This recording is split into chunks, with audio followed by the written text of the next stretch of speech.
अस्सलाम वालेकुम। ਉਹ ਆਂਦੇ ਨੇ ਜਿੰਦੇ ਪਿੱਛੇ ਮਾਂ ਪਿਓ ਦੀ ਦੁਆਵਾਂ ਹੋਣ ਨਾ ਉਹ ਫਿਰ ਦੁਨੀਆ ਦੇ ਕਿਸੇ ਵੀ ਮੈਦਾਨ 'ਚ ਨਹੀਂ ਹਟਦਾ। ਮਾਂ ਪਿਓ ਦੀ ਦੁਆਵਾਂ ਦੇ ਪਿੱਛੇ ਇੰਜ ਜਿਵੇਂ ਪਹਾੜ ਬਣ ਕੇ ਖਲੋ ਜਾਂਦੀਆਂ ਨੇ।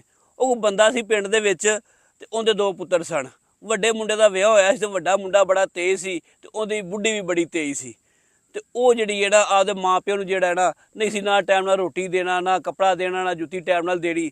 ਤੇ ਇਸ ਵਜ੍ਹਾ ਤੋਂ ਨਿੱਕਾ ਮੁੰਡਾ ਉਹ ਆਪਦੀ ਭਰਜਾਈ ਨਾਲ ਵੀ ਲੜਦਾ ਹੁੰਦਾ ਸੀ ਤੇ ਆਪਦੇ ਭਰਾ ਨਾਲ ਵੀ ਉਹਨੇ ਲੜਨਾ ਕਿ ਤੁਸੀਂ ਸਹੀ ਤਰੀਕੇ ਨਾਲ ਮਾਂ ਪਿਓ ਨੂੰ ਨਹੀਂ ਜੇ ਸਾਂਭਦੇ। ਉਹ ਆਏ ਰੋਜ਼ ਉਹਨਾਂ ਦੇ ਘਰ ਇਸੇ ਗੱਲ ਤੋਂ ਲੜਾਈ ਹੋਣੀ ਕਰਨੀ। ਮਾਂ ਪਿਓ ਨੇ ਸਮਝਾਉਣਾ ਕਰਨਾ, ਪੁੱਤਰ ਨਾ ਤੂੰ ਨਾ ਲੜਿਆ ਕਰ, ਤੁਸੀਂ ਆਪ 'ਚ ਦੋਵੇਂ ਭਰਾ ਸਾਡੀ ਵਜ੍ਹਾ ਤੋਂ ਨਾ ਲੜਿਆ ਕਰੋ।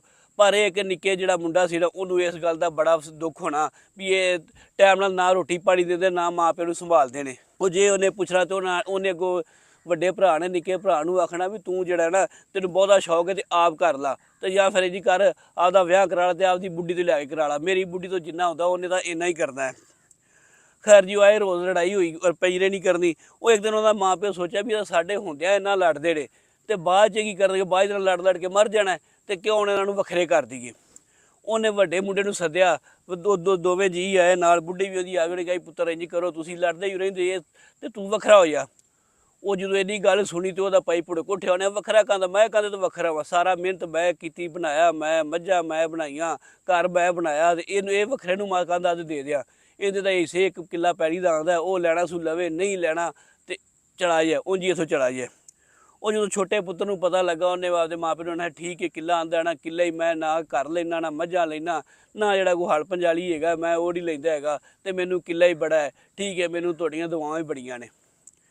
ਖੈਰ ਜੀ ਉਹ ਜਦੋਂ ਇਹ ਗੱਲ ਹੁੰਦੀ ਹੈ ਤੇ ਉਹ ਆਂਦੇ ਫਿਰ ਠੀਕ ਹੈ ਚੱਲ ਤੂੰ ਆਪਦਾ ਨਾ ਬੰਦੋਬਸਤ ਕਰ।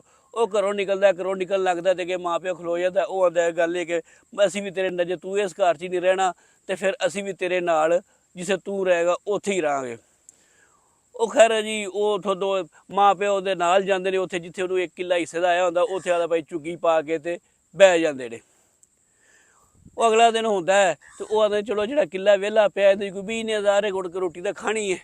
ਉਹ ਕਿਸੇ ਦਾ ਹਲ ਮੰਗ ਕੇ ਲਿਆਉਂਦਾ ਟੱਗੇ ਜੋ ਕਿ ਹਲ ਵਾਹਣ ਲੱਗਦਾ ਹੈ ਤੇ ਉਹ ਇੱਕ ਜਗ੍ਹਾ ਤੇ ਹਲ ਅੜਦਾ ਹੈ। ਜਦੋਂ ਅੜਦਾ ਉਹਨੂੰ ਹਲ ਚੁੱਕ ਕੇ ਅਗਾ ਟੋਰ ਲਿਆ, ਦੂਜਾ ਫੇਰਾ ਆਉਂਦਾ ਤੇ ਹਲ ਫੇਰ ਅੜਦਾ ਹੈ। ਉਹ ਜਦੋਂ ਉੱਥੇ ਹਲ ਅੜਦਾ ਨਾ ਤੇ ਉਹ ਟੱਪਾ ਮਾਰ ਕੇ ਵਹਿੰਦਾ, ਥੱਲੋਂ ਇੱਕ ਭਾਂਡਾ ਨਿਕਲ ਆਉਂਦਾ। ਉਹ ਜਦੋਂ ਭਾਂਡੇ ਨੂੰ ਤੋੜ ਕੇ ਵਹਿੰਦੇ ਤੇ ਉਹਦੇ ਵਿੱਚ ਸੋਨਾ ਤੇ ਜ਼ੇਵਰ ਹੁੰਦਾ। ਉਹ ਪਿਓ ਆਦੇ ਨੂੰ ਵਿਖਾਉਂਦਾ, ਆਉਂਦਾ ਪਿਓ ਦਾ ਆਂਦਾ ਪੁੱਤਰ ਇਹਨੂੰ ਤੂੰ ਚੁੱਪ ਕਰਕੇ ਲੁਕਾ ਕੇ ਤੇ ਰੱਖ ਲਾ। ਲੋਕਾਂ ਦੇ ਨਜ਼ਰਾਂ ਬੜੀਆਂ ਭੈੜੀਆਂ ਹੁੰਦੀਆਂ ਨੇ, ਲੋਕ ਵੇਖ ਨਹੀਂ ਸਿਖਾਉਂਦੇ। ਲੋਕਾਂ ਆਖਣਾ ਪਤਾ ਨਹੀਂ ਤੂੰ ਚੋਰੀ ਕੀਤਾ ਹੈ, ਕੀ ਕਰਕੇ ਲਿਆਂਦਾ ਹੈ ਤੇ ਲੋਕਾਂ ਤੈਨੂੰ ਨਹੀਂ ਨਾ ਛੱਡਣਾ ਹੈਗਾ ਤੇ ਤੂੰ ਇਹਨੂੰ ਲੁਕਾ ਲੈ। ਖੈਰ ਜੀ ਉਹਨੂੰ ਲੁਕਾ ਲੈਂਦੇ ਨੇ, ਲੁਕਾ ਕੇ ਉਹਨੂੰ ਥੋੜ੍ਹਾ ਥੋੜ੍ਹਾ ਵੇਚ ਕੇ ਉਹ ਆਪਦਾ ਕੰਮ ਚਲਾਉਣਾ ਸ਼ੁਰੂ ਕਰ ਦਿੰਦੇ ਨੇ। ਉਸ ਪੈਲੀ ਦੇ ਵਿੱਚ ਉਹ ਕੋਠੀ ਪਾਣੀ ਸ਼ੁਰੂ ਕਰ ਦਿੰਦੇ ਨੇ। ਅਸੀਂ ਨਾਲ ਮਿਹਨਤ ਕਰਦੇ ਨੇ, ਘਰ ਬਣਾ ਲੈਂਦੇ ਨੇ, ਨਾਲ ਹੌਲੀ ਹੌਲੀ ਨਾ ਉਹ ਪੈਲੀ ਅਗਾਂ ਲੈਣੀ ਸ਼ੁਰੂ ਕਰ ਦਿੰਦੇ ਨੇ। ਉਹ ਜਦੋਂ ਪੈਲੀ ਲੈਣੀ ਸ਼ੁਰੂ ਕਰਦੇ ਨੇ ਤੇ ਉਹ ਇੱਕ ਵੱਡਾ ਭਰਾ ਜਦੋਂ ਵਹਿੰਦਾ ਵੀ ਇਹ ਤਾਂ ਲਹਿਰਾ ਬਹਿਰਾ ਹੋ ਗਈਆਂ ਨੇ, ਇਹਨੂੰ ਇਹ ਨਾ ਇਹਨੇ ਕਿੱਥੋਂ ਇੰਨੇ ਪੈਸੇ ਲਿਆਂਦੇ। ਲੇਕਿਨ ਗੱਲ ਕਹਿਣ ਦਾ ਮਕਸਦ ਇਹ ਆ, ਤੁਹਾਨੂੰ ਕਹਾਣੀ ਸੁਣਾਉਣ ਦਾ ਗੱਲ ਮਕਸਦ ਇਹ ਆ ਕਿ ਜਿੰਦੇ ਪਿੱਛੇ ਮਾਂ ਪਿਓ ਦੀਆਂ ਦੁਆਵਾਂ ਹੋਣ ਨਾ ਉਹਨੂੰ ਕਿਸੇ ਵੀ ਮੈਦਾਨ ਦੇ ਵਿੱਚ ਹਾਰ ਨਹੀਂ ਹੁੰਦੀ। ਉਹ ਉੱਥੋਂ ਰੱਬ ਦੀ ਮਦਦ ਕਰਦਾ ਹੈ, ਉੱਥੋਂ ਰੱਬ ਨੂੰ ਰਿਜ਼ਕ ਦਿੰਦਾ ਹੈ ਜਿੱਥੇ ਬੰਦੇ ਦਾ ਵਹਿਮ ਖਿਆਲ ਵੀ ਨਹੀਂ ਹੁੰਦਾ ਹੈਗਾ। ਤੇ ਇੱਥੇ ਅੱਜ ਕੱਲ੍ਹ ਉਹ ਹੀ ਵੇਖਿਆ ਕਿ 5-5 7-7 ਪੁੱਤਰ ਨੇ ਤੇ ਉਹਨਾਂ ਦੀ ਇਸੇ ਗੱਲ ਤੋਂ ਲੜਾਈ ਹੁੰਦੀ ਹੈ। ਛੋਟਾ ਆਂਦਾ ਤੂੰ ਸੰਭਾਲਣਾ ਹੈ, ਉਹ ਵੱਡਾ ਆਂਦਾ ਛੋਟੇ ਨੂੰ ਵੀ ਤੂੰ ਮਾਂ ਪਿਓ ਨੂੰ ਸੰਭਾਲਣਾ ਹੈ। ਉਹ ਆਂਦਾ ਤੇਰੇ ਵੱਲ ਨੇ ਤੇ ਨਾ ਇਹ ਕਿ ਮੈਂ ਜੁੱਤੀ ਕੱਪੜਾ ਲੈ ਕੇ ਤੇ ਅਗਲੇ ਯਾਰ ਤੂੰ ਲੈ ਕੇ ਦੇਣਾ। ਸਿਰਫ ਇਸੇ ਗੱਲ ਤੋਂ ਹੀ ਉਹਨਾਂ ਦੇ ਘਰ ਲੜਾਈ ਨਹੀਂ ਮੁੱਕਦੀ।